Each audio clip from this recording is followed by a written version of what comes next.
जय हिंद स्टूडेंट। आज फिर हम लेके आए हैं क्या, तो देखिए जूलॉजी ऑनर्स। जो कोई भी देखिए आप ऑनर्स पेपर लीजिएगा, चाहे सब्जेक्ट कुछ भी हो, साइंस हो, आर्ट्स हो, कॉमर्स हो, तो जो ऑनर्स पेपर्स होता है वो 200 मार्क्स का होता है। अब ये 200 मार्क्स को पेपर 1 और पेपर 2 में कन्वर्ट कर दिया जाता है, क्लासीफाइड पेपर 1 और दूसरा होता है पेपर 2। मतलब पेपर 1 100 मार्क्स का और पेपर 2 100 मार्क्स का, तो दोनों मिला के 200 मार्क्स का। तो अब जिनका जूलॉजी ऑनर्स पेपर है, तो इसमें ऑनर्स जूलॉजी पार्ट 1 का, जो बीएससी जूलॉजी होता है उसका पार्ट 1 का बीएससी। तो अब इस पार्ट 1 का सिलेबस क्या होता है, हमको क्या क्या पढ़ना चाहिए, हमारे एग्जाम में क्या क्या पूछ सकता है, इस बात को लेकर बच्चों को में बहुत ज़्यादा कन्फ्यूजन होता है। अलग अलग पब्लिकेशन का सब खरीदता है लोग कि इसमें कुछ मिल जाए, उसमें कुछ मिल जाए, उसमें कुछ मिल जाए, लेकिन किसी भी गेस में उतना कंफर्म नहीं बता पाता है। तो आज हम वहीं लेके आए हैं कि बीएससी जूलॉजी ऑनर्स का सिलेबस क्या है, पेपर 1 का भी और पेपर 2 का भी। ठीक है, तो अभी फिलहाल में हम लोग किसका डिस्कस करेंगे, पार्ट 1 बीएससी पार्ट 1 का, पेपर 1 का। तो देखते हैं कि पेपर 1 में हमको क्या क्या पढ़ना है। तो ध्यान रखिएगा, पेपर 1 में हमको पढ़ना है नॉन कोऑर्डिनेट्स, पहला टॉपिक जो इसका सिलेबस में। नॉन कोऑर्डिनेट आपको कहाँ पे मिलेगा, तो आप जब 11th का एनसीईआरटी का बायोलॉजी खोलिएगा तो उसमें जो एनिमल किंगडम है उसमें कोडाटा, हेमिकोडाटा, नॉन कोऑर्डिनेट, तो उसमें पहले नॉन कोऑर्डिनेट है। अब इस नॉन कोऑर्डिनेटा के अंदर हमको क्या पढ़ना है, तो सबसे पहले हमको करना है बायोनोमिक जनरल कैरेक्टर की। नॉन कोऑर्डिनेटर का जनरल कैरेक्टर क्या होता है, classification of the following phyla. अब किसका किसका क्लासिफिकेशन पढ़ना है, तब देख लीजिएगा प्रोटोजोआ। प्रोटोजोआ का एग्जाम्पल क्या होता है, पैरामीशियम। अब पैरामीशियम जो parasitic protozoa and their mode of infection. अब ये जो पैरामीशियम है ये पैरासिटिक प्रोटोजोआ होता है और इसका इन्फेक्शन, ये एक दूसरे को इन्फेक्ट कैसे करता है। अगला है मेरा पोरीफेरा। पोरीफेरा आप लोग पढ़े हैं, एनिमल किंगडम का पहला फाइला होता है। तो एनिमल किंगडम इसका एग्जांपल है साइकोन, केनाल सिस्टम, ये सारा चीज़ इसमें पढ़ना है, ध्यान रखिएगा। अगला है मेरा निडेरिया। अब निडेरिया के एग्जाम्पल है और इसका काम क्या है, जो एग्जाम्पल है कैसे लाइफ सर्वाइव करता है। उसके बाद अगला है टीनोफोरा। तो टीनोफोरा का जनरल ऑर्गेनाइजेशन ऑफ, देखिएगा होमीफोरा, हॉर्मीफोरा उसको हम लोग बोलते हैं, एफिनिटी ऑफ द फाइलम। अगला जो मेरा टॉपिक है इसी का 4th नंबर हमको क्या पढ़ना है, प्लेटी हेलमेंथिस।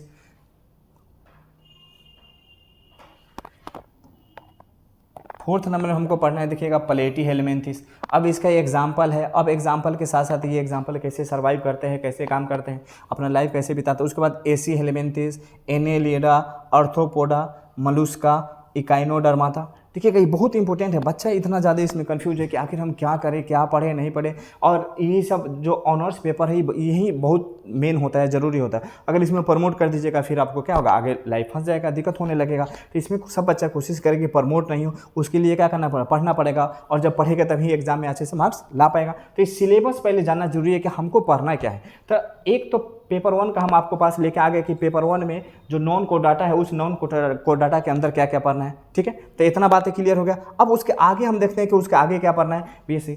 अब इसमें देखिएगा दूसरा टॉपिक मेरा, पहला टॉपिक क्या था, नॉन कोडाटा, दूसरा मेरा क्या है, इकोलॉजी। तो अब देखिएगा इस इकोलॉजी के अंदर हमको क्या क्या पढ़ना है। इकोलॉजी आप पूछिएगा कि सर बताइए ना 11th 12th में कहाँ मिलेगा, तो ये 12th का लास्ट यूनिट है इकोलॉजी। तो इकोलॉजी में हमको क्या क्या पढ़ना है, तो यहाँ पे देखिएगा इकोलॉजी में क्या क्या पढ़ना है। तो इस इकोलॉजी का हम बात करते हैं, इसमें देखिए कंसेप्ट ऑफ बायोस्फीयर। अब बताए थे इकोसिस्टम, बायोस्फीयर, तो ये बायोस्फीयर पढ़ना है। बायोस्फीयर के अंदर क्या आता है, लिथोस्फीयर, हाइड्रोस्फीयर, एटमॉस्फेयर, ये सब हमको पढ़ना है। दूसरा क्या होता है, इकोसिस्टम, हम बताए थे इकोसिस्टम, आपको पढ़े होंगे कि इकोसिस्टम क्या होता है। उसके बाद अंदर का स्ट्रक्चर, किसका, अबायोटिक एंड बायोटिक का स्ट्रक्चर, एंड इसका फंक्शन पढ़ता है कि एनर्जी फ्लो कैसे होता है, जैसे फूड चेन, फूड वेब, ये सब। उसके बाद क्या पढ़ना है, community as a structure and its ecological succession. Ecological succession की कोई भी ऐसा जगह है तो वहाँ पे ऑर्गेनिज्म कैसे डेवलप होता है, जो पहले कभी वहाँ पे ऑर्गेनिज्म नहीं था, तो नया ऑर्गेनिज्म कैसे डेवलप होता है। उसके बाद हमको क्या पढ़ना है, pollution and it's hazard. Hazard का मतलब उसका रोकथाम कैसे किया जा सकता है। उसके बाद वाइल्ड लाइफ कंजर्वेशन, जो भी जानवर है या जो भी प्लांट्स है जो जंगल में रहता है या कहीं भी रहता है तो उसको कंजर्व कैसे किया जाए, उसको सुरक्षित कैसे किया जाए, जो लोग आजकल उसको क्या कर दे रहा है, मार दे रहा है। तो ये हुआ सिलेबस। आपको इकोलॉजी के अंदर इतना सारा टॉपिक आपको पढ़ना है। अगला हम बात करें कि इसके बाद और क्या पढ़ना है, तो ध्यान रखिएगा।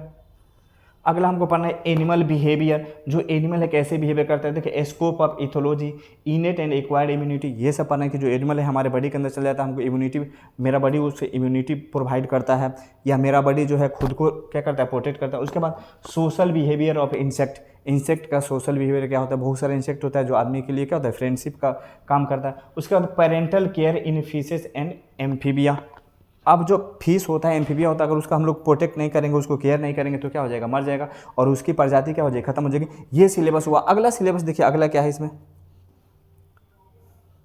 अगला देखिएगा तो अगला हमको क्या पढ़ना है,